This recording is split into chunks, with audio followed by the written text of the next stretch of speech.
नमस्कार, आप लोगों का स्वागत है हमारे YouTube चैनल शिक्षा सबको में।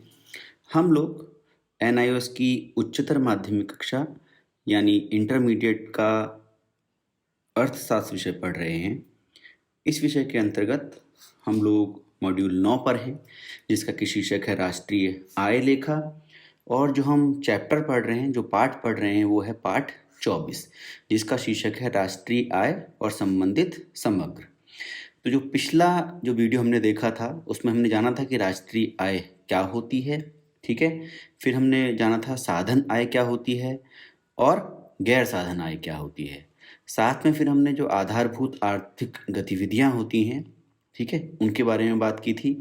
जो उत्पादन के साधन होते हैं, उनके साधन के आय के बारे में, साधन आय जो पड़ी थी उसमें बात की थी। फिर हमने लास्ट में बंद अर्थव्यवस्था और खुली अर्थव्यवस्था के बारे में बात की थी और ये जाना था कि बंद अर्थव्यवस्था क्या होती है और किस प्रकार से खुली अर्थव्यवस्था से अलग होती है। लास्ट में हमने स्टॉक और प्रवाह की जो अवधारणाएं हैं उनके बारे में बात की थी। आज का जो वीडियो है उसको प्रारंभ करें उससे पहले ये हमारा जो कॉन्टैक्ट डिटेल है वो आप सेव कर सकते हैं। कहीं कोई आपको प्रॉब्लम होती है पार्ट से रिलेटेड तो आप हमसे इन जो संपर्क हैं इनके द्वारा, इनके माध्यम से आप संपर्क कर सकते हैं, चाहे वो व्हाट्सएप हो चाहे वो इंस्टाग्राम आईडी हो, ठीक है। और साथ साथ आप लोगों से एक अनुरोध रहेगा कि आप लोग अपने जानने वाले ऐसे लोग जो किसी भी हिंदी माध्यम के बोर्ड से पढ़ रहे हों उनके साथ हमारी वीडियोस को और चैनल को ज़रूर शेयर कीजिएगा। तो शुरू करते हैं। आज जो हम टॉपिक पढ़ेंगे वो है आय का चक्रीय प्रवाह। ये बहुत महत्वपूर्ण टॉपिक है। इसमें हम क्या पढ़ने वाले हैं? इसमें हम पढ़ने वाले हैं कि आय किस प्रकार से एक जगह से दूसरी जगह जाती है, ठीक है ना। चक्रीय प्रवाह कैसे होता है, चक्र कैसे बनता है आय का, ठीक है। तो आपको पता है उत्पादन, उपभोग और निवेश ये तीनों अर्थव्यवस्था की महत्वपूर्ण गतिविधियां हैं, जिनको कि हमने पिछले वीडियो में पढ़ा भी था। तो इन्हीं के संचालन, जब इनको हम करते हैं, चाहे उत्पादन करें, चाहे उपभोग करें, चाहे निवेश करें, तो इनके संचालन में अर्थव्यवस्था के जो बहुत सारे क्षेत्रक होते हैं, चाहे वो एक परिवार क्षेत्रक हो, चाहे वो फर्म क्षेत्रक हो, चाहे वित्त क्षेत्रक हो, चाहे सरकार क्षेत्रक हो, ठीक है। तो उसमें लोगों के बीच लेन देन होता है, ठीक है। क्या होता है? लेन देन होता है। वही लेन देन जो होता है उसी से ही साइकिल बनती है। एक जैसे आप मान लीजिए उत्पादन जो इकाई है, उससे उसने उत्पादन किया वस्तु का, वो वस्तु कहाँ गई? जो उपभोग करेगा उसके पास गई। उपभोग करने वाले ने उस वस्तु को लिया और उसके बदले में मुद्रा अदा दे दी, ठीक है ना, पैसा दे दिया उसके बदले में। तो ये एक चक्र हो गया। क्या हो गया? एक चक्र। इसी को ही आय का चक्रीय प्रवाह कहते हैं, ठीक है। तो लेन देन जो होता है, इन लेन देनों में आय और व्यय के प्रवाह का चक्रीय स्वरूप हो जाता है, ठीक है। इन्हीं को आय का चक्रीय प्रवाह कहा जाता है, ठीक है ना। आय किसकी आय हुई? जो उत्पादक है उसकी आय हुई। और व्यय किसका हुआ? जिसने उपभोग किया उस वस्तु का, जिसने उस वस्तु को यूज किया और उसके बदले में मुद्रा दी, उसका व्यय हुआ। तो आय और व्यय का जो प्रवाह हुआ, जो फ्लो हुआ, उसका एक चक्रीय स्वरूप हो जाता है, ठीक है। अब कैसे हो जाता है वो अभी आगे देख लेंगे, ठीक है। और इसी चीज को आय का चक्रीय प्रवाह कहा जाता है। ये बेसिकली दो प्रिंसिपल्स पर बेस्ड होता है, दो सिद्धांतों पर आधारित होता है। कौन कौन से? पहला सिद्धांत है कि जो क्रेता का व्यय होता है वो विक्रेता की आय बन जाता है, ठीक है ना। तो क्रेता जो खर्चा करता है, ठीक है, वो ही विक्रेता की आय हो जाती है। फिर वस्तुएं और सेवाएं विक्रेता से क्रेता की ओर प्रवाहित होती हैं। इनके लिए जो मौद्रिक भुगतान होता है वो विपरीत दिशा में, अर्थात क्रेता से विक्रेता की ओर प्रवाहित होता है। तो जो वस्तुएं और सेवाएं होती हैं वो जो विक्रेता होता है उससे क्रेता को मिलती हैं, ठीक है ना। तो उनका प्रवाह, जो वस्तुओं और सेवाओं का प्रवाह है, वो विक्रेता से क्रेता की ओर होता है। और इसके बदले जो पैसा देते हैं वो क्रेता से विक्रेता की ओर जाता है। जो मुद्रा दी जाती है, ठीक है ना, उसके बदले में, वस्तुओं और सेवाओं के बदले में जो मुद्रा दी जाती है उसका प्रवाह कहाँ से होता है?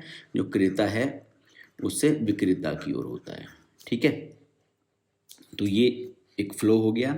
इस प्रकार वस्तुओं और सेवाओं का प्रवाह, इसको वास्तविक प्रवाह कहते हैं, क्योंकि इसमें कुछ फिजिकल चीज का प्रवाह हो रहा है, कुछ चीज एक जगह से दूसरी तरफ जा रही है। एक दिशा में होते हैं तो दूसरी ओर मौद्रिक भुगतान के रूप में प्रवाह होते हैं, ठीक है ना। तो ये जो कुल मिला के दोनों प्रकार के फ्लो हैं, ये सब एक साथ मिलकर एक चक्रीय प्रवाह कहलाते हैं। ठीक है, यही होता है आय का चक्रीय प्रवाह। इसका उदाहरण देख लेते हैं। तो उससे पहले बात कर लें कि वास्तविक प्रवाह क्या होते हैं। जैसे मैंने बताया था, भूमि, श्रम, पूंजी और उद्यम, इनके जो मालिक होते हैं, इनके जो स्वामी होते हैं, उसके रूप में परिवार अपनी साधन सेवाएं फर्मों को प्रदान करते हैं। ठीक है ना, कौन देता है? जो परिवार होते हैं वो ये जो ये सेवाएं हैं, साधन सेवाएं हैं, फर्मों को प्रदान करती हैं।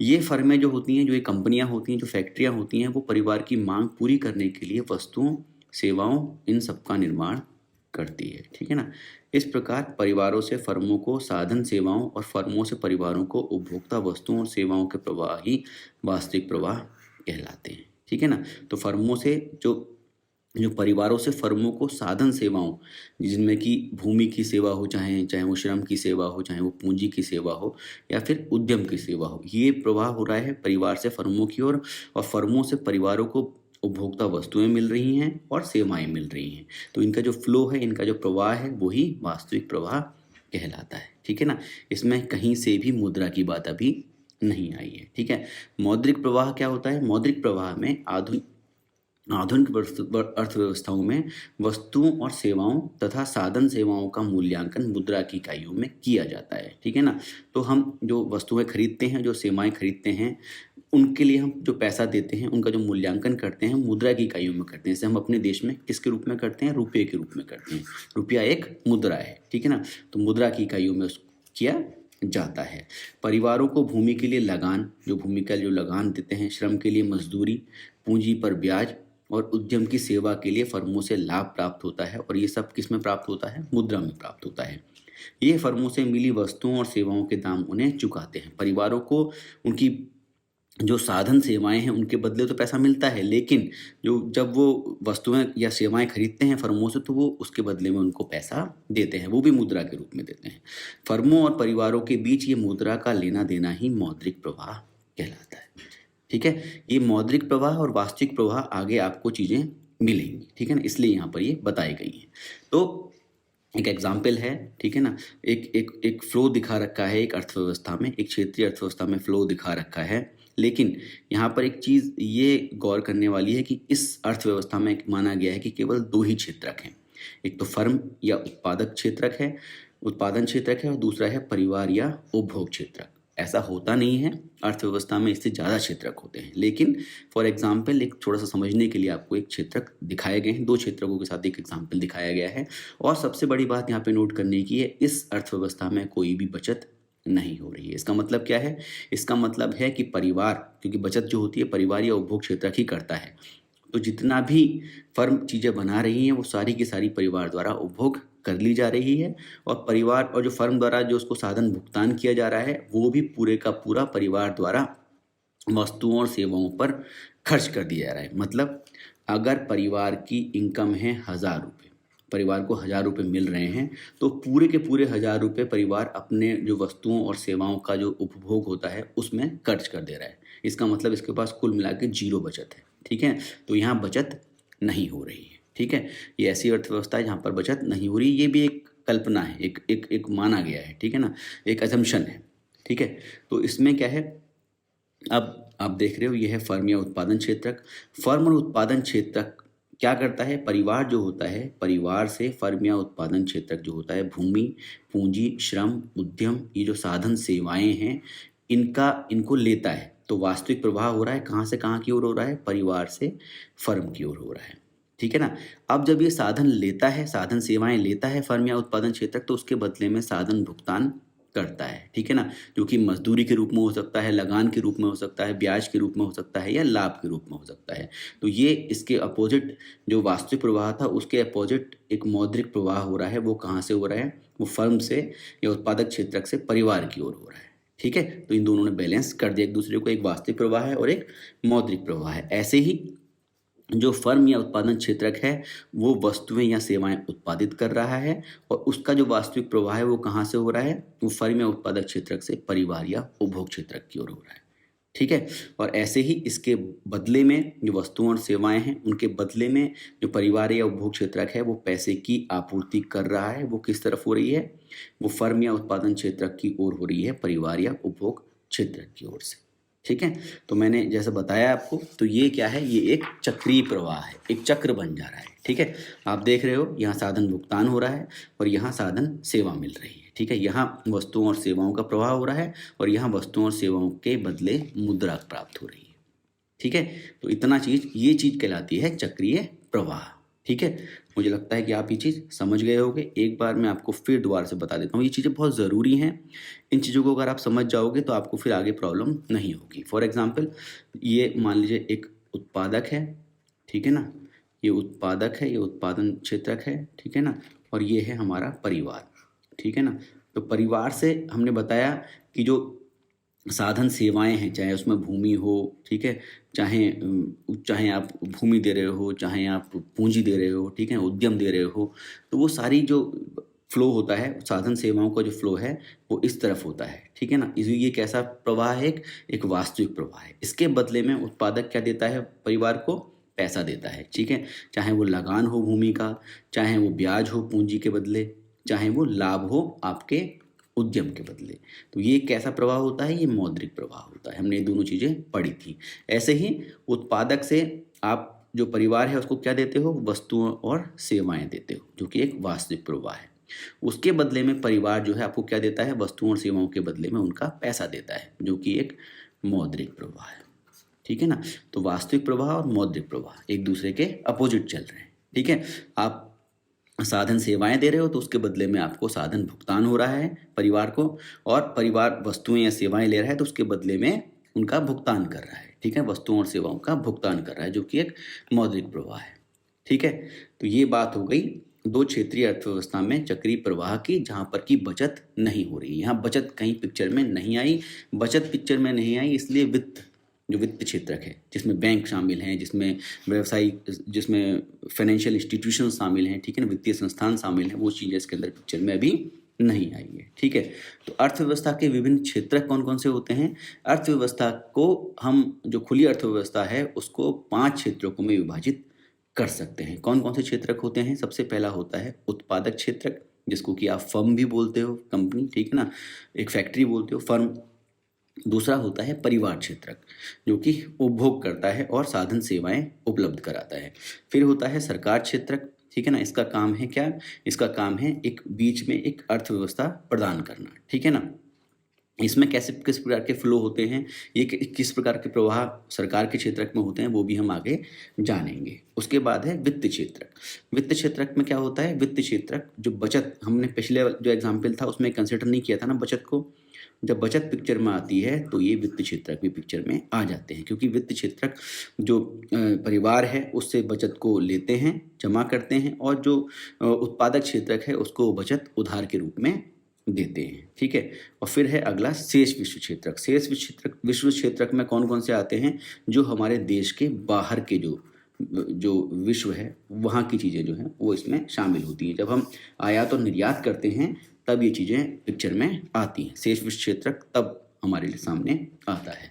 तो एक जो ये क्षेत्रक हैं पांचों, इनके बीच में प्रवाह को एक चित्र के द्वारा आपकी किताब में दिखाया गया है, जिसको कि मैं आपको ऐसा ही मोटा मोटा समझा देता हूँ। उसके बाद एक एक क्षेत्रक के इसके अंदर हम बात करेंगे दो क्षेत्रकों के बीच में कि किस प्रकार से किसी भी एक क्षेत्रक में प्रवाह हो रहा है। ठीक है ना, उस इकाई से और उस इकाई को किस प्रकार का प्रवाह हो रहा है। ठीक है, तो इसमें मैंने आपको बताया था 5 क्षेत्रक होते हैं। एक है परिवार क्षेत्रक, एक है आपका उत्पादक क्षेत्रक, ठीक है ना, ये उत्पादक है, ये सही से लिखा हुआ नहीं है, कुछ अलग तरीके से लिखता है, ये उत्पादक क्षेत्रक है। ये है शेष विश्व, ये है वित्त क्षेत्रक, और ये है सरकार क्षेत्रक। ठीक है, जिसको हमने 3 नंबर पे बात की थी जिसकी। ठीक है, तो ये आपके क्षेत्रक हो गए। तो इन क्षेत्रकों में क्या क्या फ्लो हो रहे हैं, जैसे सरकार और परिवार में अगर हम देखें तो सरकार और परिवार में जो सेवाओं का प्रतिफल है, ठीक है ना, जो सरकार को सेवाएं परिवार देते हैं, ठीक है ना, जो जैसे मान लीजिए सरकारी आदमी है, वो सरकार के लिए काम करता है, उसके बदले में सरकार उसको उसकी सेवाओं का प्रतिफल देती है। ठीक है, या फिर सरकार अगर परिवार की भूमि का यूज़ कर रही है तो उसके बदले में उसकी सेवाओं का प्रतिफल देगी। ठीक है, ऐसे ही दूसरी है अंतरण आय।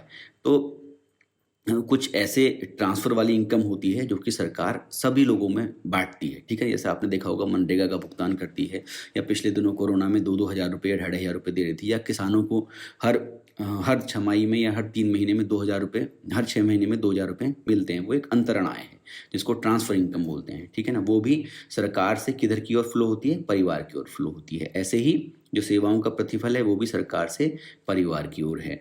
और परिवारों द्वारा कर का भुगतान, जो परिवार बहुत से प्रकार के कर देते हैं, वो कहाँ की ओर जाता है, वो परिवार से सरकार की ओर जाता है।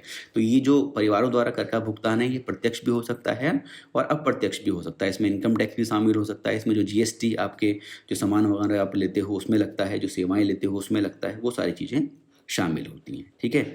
ऐसे ही अगर हम सरकार और उत्पादक क्षेत्रक में देखें, तो सरकार और उत्पादक क्षेत्रों के रूप में सबसे पहले फर्मों पर कर, फर्मों के द्वारा कुछ टैक्स देना पड़ता है, ठीक है। वो कहाँ जाता है, वो सरकार को, वो फर्म से या उत्पादक से सरकार की ओर जा रहा है। और ये कैसा प्रवाह होगा, बोलिए, ये होगा मौद्रिक प्रवाह, ठीक है ना। क्यों? क्योंकि इसमें पैसे का भुगतान किया जा रहा है, ठीक है।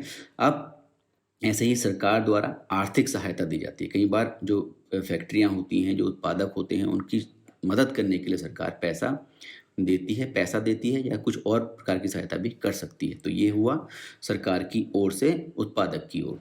और सबसे लास्ट है वस्तुओं के क्रय पर भुगतान। जो वस्तुएं सरकार को उत्पादक से मिलती हैं, उसके बदले में जो सरकार भुगतान करती है, वो भी इस प्रकार से सरकार से उत्पादक की ओर जाता है, ठीक है।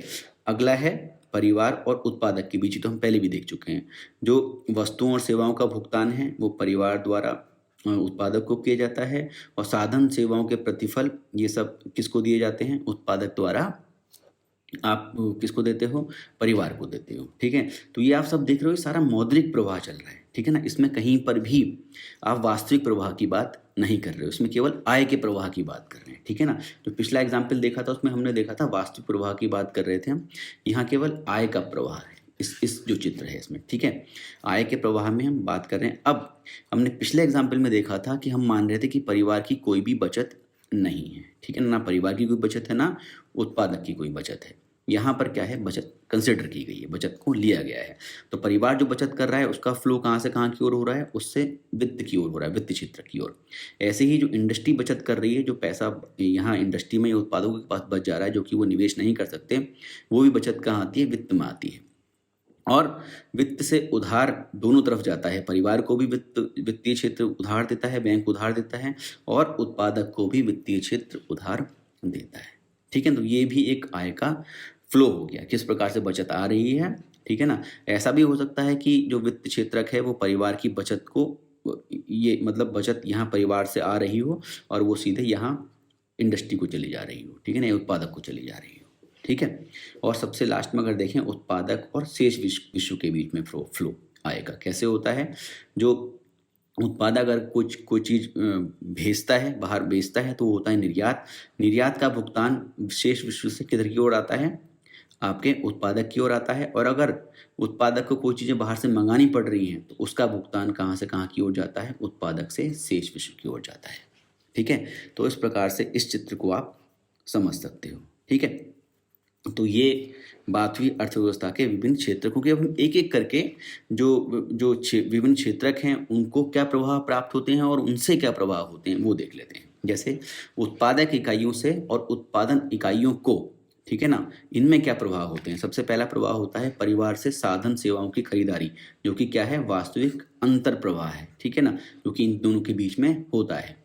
बदले में उन्हें मजदूरी, ब्याज, लगान और लाभ के रूप में प्रतिबलों का भुगतान, वो है मौद्रिक बाह्य प्रवाह, ठीक है। तो ये मौद्रिक प्रवाह है, वो वास्तविक प्रवाह था जो वस्तुओं और साधनों की खरीदारी थी, ठीक है। वित्त क्षेत्र में बचतें जमा करना, जो परिवार है या उत्पादक इकाइयां जो हैं वो वित्त क्षेत्र में जो बचत, क्योंकि यहाँ पे हम उत्पादक इकाइयों की बात कर रहे हैं, ठीक है ना। तो वित्त क्षेत्र में बचतें जमा करती हैं, तो वो है मौद्रिक बाह्य प्रवाह। बाह्य प्रवाह क्यों है, क्योंकि जो इकाई है उससे बाहर जा रही है बचत, कहाँ जा रही है, वित्त क्षेत्र में जा रही है, बाहर की ओर जा रही है, ठीक है। शेष विश्व से वस्तुओं और सेवाओं का आयात, ये होता है वास्तविक अंतर प्रवाह, क्योंकि शेष विश्व से अंदर की ओर आ रही है, ठीक है ना, वस्तुओं और सेवाओं का आयात हो रहा है, वो खरीद रहे हैं बाहर से वस्तुएं। तो ये हो गया वास्तविक प्रवाह। और कैसा प्रवाह, अंतर प्रवाह। इसके बदले में भुगतान मौद्रिक बाह्य प्रवाह, तो आपने पैसा अपनी जो उत्पादक है उससे बाहर की ओर जा रहा है, तो वो हो गया मौद्रिक बाह्य प्रवाह। अगला है वस्तुओं और सेवाओं का निर्यात, तो वस्तुओं और सेवाओं के निर्यात में क्या है, वस्तुओं और सेवाओं को आप बाहर बाहर भेज रहे हो, ठीक है ना। बाहर भेज रहे हो तो आप क्या है, वाह्य वाह्य होगा वो। वाह्य कैसा प्रवाह है, वास्तविक वाह्य प्रवाह। और निर्यात मूल्य की प्राप्ति, जो पैसा आपको प्राप्त हो रहा है वो है मौद्रिक बाह्य प्रवाह, ठीक है, बाहर से आ रहा है जो। अगला है सरकार को करों का भुगतान, जो कि है मौद्रिक बाह्य प्रवाह। और अगला है परिवार और सरकारों को वस्तुओं और सेवाओं की बिक्री बदले में परिवारों से निजी उपभोग व्यय और सरकार से सार्वजनिक उपभोग व्यय की राशियों की प्राप्ति। यह है मौद्रिक अंतर प्रवाह और यह है वास्तविक बाह्य प्रवाह। तो ऐसे ही जो बाकी के क्षेत्रक हैं उनके भी जो एग्जाम्पल्स हैं वो हम अभी अगले वीडियो में देखेंगे। आज की वीडियो के लिए इतना ही। और सबसे लास्ट में एक चीज़ रह गई, ये सरकार से आर्थिक सहायता प्राप्त करते हैं। जो उत्पादन इकाइयाँ होती हैं वो सरकार से आर्थिक सहायता प्राप्त करती हैं, क्योंकि प्राप्त कर रही हैं, उनके यहाँ आ रहा है, तो वो क्या है, मौद्रिक अंतर प्रवाह है, पैसा मिल रहा है, ठीक है। और सबसे लास्ट है वित्त क्षेत्र से उधार लेते हैं। अगर वित्त क्षेत्र में जमा कर रहे हैं तब तो बाह्य प्रवाह हो गया, वित्त क्षेत्र से उधार ले रहे हैं तो वो हो गया मौद्रिक अंतर प्रवाह, ठीक है। तो आज के लिए इतना ही। ये हमारे कॉन्टैक्ट डिटेल्स हैं, ठीक है। कहीं भी कुछ समझ में नहीं आता है आप हमसे बात कर सकते हो। और अपने जो दोस्त हैं, ऐसे लोग जो किसी भी हिंदी माध्यम के बोर्ड से पढ़ रहे हैं, उनके साथ हमारे वीडियोस को और चैनल को जरूर शेयर कीजिएगा। धन्यवाद। Thank you.